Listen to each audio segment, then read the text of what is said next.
مرتبہ حضرت سیدنا عمر ابن خطاب کسی اہم میٹنگ میں مصروف ہے اور آپ کے صاحبزادے حضرت سیدنا عبداللہ ابن عمر انتظار کرتے ہیں اور جب اجازت طلب کرتے ہیں اس محفل میں آنے کے لیے تو اجازت نہیں ملتی. وہیں پر امام حسین بھی موجود تھے. امام حسین نے سوچا کہ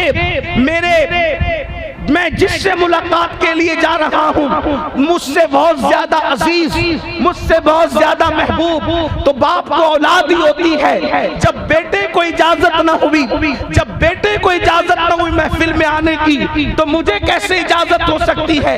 امام حسین محفل میں آئے بغیر وہیں سے واپس تشریف لے گئے. جب واپس گئے کچھ دنوں کے بعد امیر المومنین فاروق اعظم کی ملاقات جب امام علی مقام سے ہوئی تو فرمایا شہزادے حسین بہت دن ہو گئے آپ ملاقات کے لیے آئے نہیں, آپ ملتے نہیں. امام حسین نے فرمایا امیر المومنین ملنے کے لیے آیا تھا لیکن آپ کو میں نے دیکھا مصروف, آپ نے اپنے بیٹے کو اجازت نہ دی, بیٹا انتظار میں کھڑا تھا تو میں نے سوچا جہاں بیٹا منتظر ہو اور بیٹے کو اجازت نہ ملے وہاں حسین کو کیسے اجازت ملے گی. اس لیے کہ اولاد جو ہے وہ باپ کو اوروں سے زیادہ محبوب ہوتی ہے. تو فاروق اعظم رضی اللہ تعالیٰ عنہ نے فرمایا حسین وہ عبداللہ اور ہے اور تم اور ہو, تم ابن رسول ہو اور تم یہ سوچتے ہو کہ عبداللہ کو اجازت نہ ملی تو آپ کو کیسے اجازت مل سکتی ہے. آپ نے اپنا امامہ شریف اتار کر کے اپنے بال پکڑ کر کے فرمایا واللہ ہمارے سروں میں جو بال ہے یعنی جو عزتیں ملی ہے وہ بھی تم اہل بیت کے صدقے میں. سبحان اللہ. نعرہ تکبیر, نعرہ رسالت, نعرہ غوثیت, مسلک اعلی حضرت علماء اہل سنت حضرت علامہ سید امین القادری صاحب قبلہ سرزمین گڑیا شریف. سبحان اللہ. سبحان اللہ. حالانکہ صحابہ کرام میں صدیق اکبر کے بعد سب سے بلند مرتبہ فاروق اعظم کا ہے. اسی طرح آپ نے سنا ہوگا حضرت سیدنا ابو ہریرہ رضی اللہ تعالیٰ عنہ کی بات کہ حضرت ابو ہریرہ امام علی مقام سے ایک ملاقات میں اپنے امامے کے شملے سے حضرت امام حسین کے تلووں کی مٹی صاف کرتے ہیں اور آپ کے جوتیاں سیدھی کرتے ہیں. کون؟ حضرت ابو ہریرہ. عمر میں بڑا فرق ہے, ابو ہریرہ کی داڑھی سفید ہو چکی ہے, امام علی مقام کی داڑھی کالی ہے. یہ ساری چیزیں کبھی آپ محسوس کرتے, کبھی سوچا آپ نے کہ یہ لوگوں نے محبت کی اور ہم پر قیامت تک اہل بیت کی محبت فرض ہے. امام شافعی کہتے ہیں جس کو جد المختار میں امام اہل سنت نے لکھا یا اہل البیت رسول اللہ حبکم فرض من اللہ فی القرآن انزلہ یکفیکم من عظیم الفخر انکم من لم یصلی علیکم لا صلاۃ لہ. کہ اے رسول اللہ کی اہل بیت تم لوگوں کی محبت کو اللہ نے قرآن میں ہم پہ فرض کیا ہے, یعنی قرآن میں فرض کر دی گئی ہے محبت اہل بیت. اور فرمایا کیا یہ فخر تمہارے لیے کافی نہیں ہے کہ اس وقت تک کہ ہماری نمازیں مکمل نہیں ہوتی جب تک ہم اہل بیت پہ درود نہیں پڑھ لیتے. اللہ کے رسول علیہ السلام نے جگہ جگہ اہل بیت کا ذکر کیا. خطبہ حجۃ الوداع میں فرمایا کہ میں تمہارے درمیان دو بھاری چیزیں چھوڑ کے جا رہا ہوں, ایک قرآن ہے اور دوسری میری اہل بیت ہے. فرمایا جب تک دونوں کو پکڑے رہو گے کبھی گمراہ نہیں ہوں گے. میرے آقا علیہ السلام کے پیارے دیوانوں, اے میری قوم کے جوانوں, کیا اللہ کے رسول علیہ السلام اپنی اولاد کی محبت کی وجہ سے ہم پہ یہ فرض کر کے گئے, اپنی اولاد کی محبت کی وجہ سے ہم پہ لازم کر کے گئے؟ اگر آپ باریک بینی کے ساتھ دیکھیں گے تو اب اصل جو گفتگو آپ کو سمجھنے کی کوشش کرنا ہوگا. میں اپنے سب بھائیوں سے گزارش کرنا چاہتا ہوں, آپ لوگ مجھ سے بہت محبت کرتے ہیں, میں آپ کی محبت کی قدر کرتا ہوں, لیکن اگر آپ چپ رہ کر خاموش رہ کر آنے والی گفتگو سنیں گے تو مجھے زیادہ خوشی ہوگی.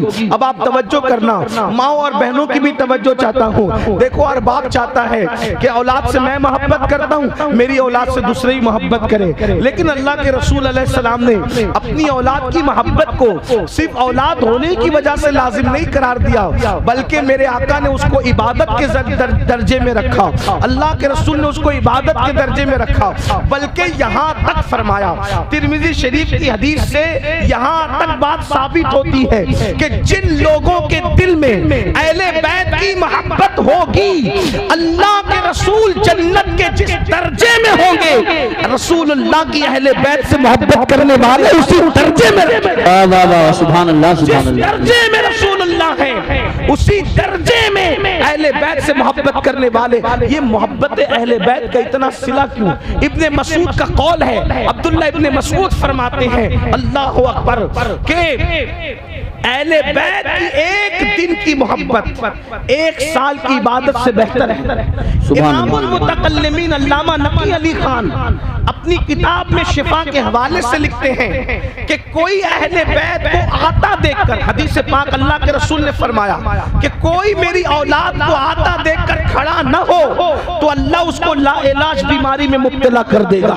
یعنی اہل بیت کے معاملے میں اس قدر تاکید ہے وہ آئے تو کھڑے ہو جاؤ، اگر نہیں کھڑے ہوئے تو تم لا علاج بیماری میں مبتلا ہو جاؤ گے.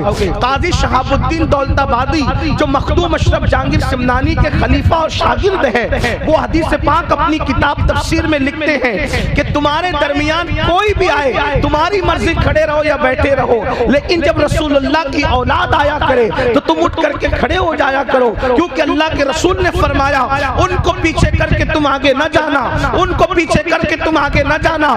جو میری اولاد کو، میری اہل بیت کو پیچھے کر کے آگے جائے گا، قیامت کے دن جب وہ آئے گا تو اس کی پیشانی پہ لکھا ہوگا یہ اللہ کی رحمت سے محروم کر دیا گیا ہے، اور اس کا چہرہ سیاہ کر دیا جائے گا.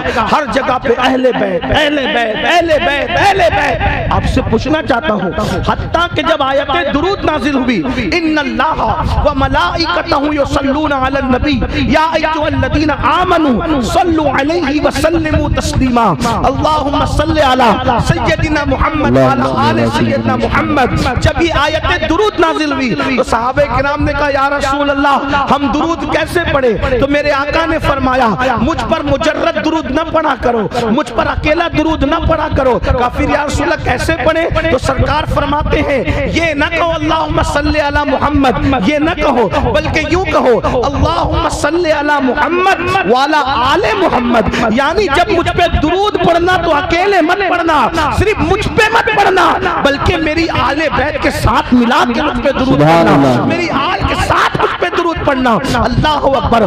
آپ اٹھا کر کے دیکھیں اہل بیت اہل بیت اہل بیت. حتیٰ کہ یہ آیت مبارکہ جب نازل ہوئی اللہ تبارک و تعالی قرآن مقدس میں ارشاد فرماتا ہے وَقِفُوهُمْ إِنَّهُمْ مَسْئُولُونَ کہ ان کو روکا جائے گا، سوال کیا جائے گا. تو ابن حجر اسقلانی ابن حجر مکی اپنی کتاب میں لکھتے ہیں وَقِفُوهُمْ إِنَّهُمْ مَسْئُولُونَ ان کو روک کر کے پوچھا جائے گا. تو کیا پوچھا جائے گا؟ ابن حجر اس کی تفسیر کرتے ہوئے بیان کرتے ہیں اللہ اکبر کہ جب نماز روزے حج زکات کے سارے حساب ہو جائیں گے تو پھر روکا جائے گا جنت میں جانے سے پہلے کہ تم نے رسول اللہ کی اہل بیت سے محبت کی تھی، ان کا حق ادا کیا تھا یا نہیں کیا تھا. یہ سوال آخری میں تم سب سے کیا جائے گا. آخر محبت اہل بیت اتنا اہم کیوں؟ تو مجھے جو بات سمجھ میں آئی وہ یہ اپنے بزرگوں کے اقوال سے، ان کی تعلیمات سے، کہ جو جس سے محبت کرتا ہے وہ اسی کے نقش قدم پہ چلتا ہے. سبحان اللہ سبحان اللہ، ماشاءاللہ ماشاءاللہ. اہل بیت کو ہر جگہ جو رکھا صرف اولاد ہونے کی وجہ سے نہیں رکھا، کیونکہ رسول اللہ کے علم میں یہ بات ہے، حضور یہ جانتے ہیں کہ کوئی کتنا بھی بگڑے گا لیکن میری اہل بیت صراط مستقیم پر قائم رہے گی. حضور علیہ الصلوۃ والتسلیم کی نگاہیں دیکھ رہی تھی سن 60 ہجری کا طوفان آئے گا، اور 60 ہجری کے طوفان میں دین بدلا جائے گا، سنت رسول بدلی جائے گی، عدل و انصاف کا قانون بدلا جائے گا، محرمات کے ساتھ نکاح کی ترکیبیں بنے گی، سود عام ہوگا، شراب اعلانیہ پی جائے گی. اس وقت کچھ لوگ مصلحت کے تحت رخصت پر عمل کرتے ہوئے گھروں میں بیٹھے ہوں گے. حالانکہ ان کا گھروں میں بیٹھنا کوئی جرم نہیں ہوگا کیونکہ شریعت اس کی اجازت رخصت کی دیتی ہے، لیکن جب سب بیٹھیں گے اس وقت میرے دین کے لیے جو اٹھے گا وہ کوئی اور نہیں ہوگا، وہ میرے ہی خاندان سے، میری اہل بیت سے ہوگا. اس کے بعد آپ دیکھیں جب ہندوستان کفرستان بنا ہوگا اس وقت 90 لاکھ کو کلمہ پڑھانے والا کسی اور خاندان سے نہیں ہوگا، وہ خاندان اہل اہل بیت سے ہوگا۔ جب دین مردہ ہو رہا ہوگا تو دین کو زندہ کرنے والا بغداد میں جو اٹھ کے کھڑا ہوگا وہ کسی اور کے خاندان کا نہیں ہوگا، وہ بھی اہل بیت کے خاندان کا، جسے دنیا عبد القادر جیلانی غوث اعظم کے نام سے یاد کرے گی۔ اسی طریقے سے اللہ اکبر 14 سال کی عمر میں اللہ کے دین کے لیے شہید ہونے والا کسی اور کے خاندان کا نہیں، مسعود سالار غازی اہل بیت کے خاندان کا ہوگا۔ اسی طریقے سے کفرستان کے اندر صابر کلیر کی شکل میں دین کا پرچم لہرانے والا اہل بیت کے خاندان سے ہوگا۔ دلی میں انقلاب پیدا کرنے والا محبوب الہی نظام الدین اولیاء خاندان اہل بیت سے ہوگا۔ اللہ اکبر، لاہور کی سرزمین پر خدا کے دین کا محافظ بن کے کھڑا ہونے والا داتا علی حجویری اہل بیت کے خاندان سے ہوگا۔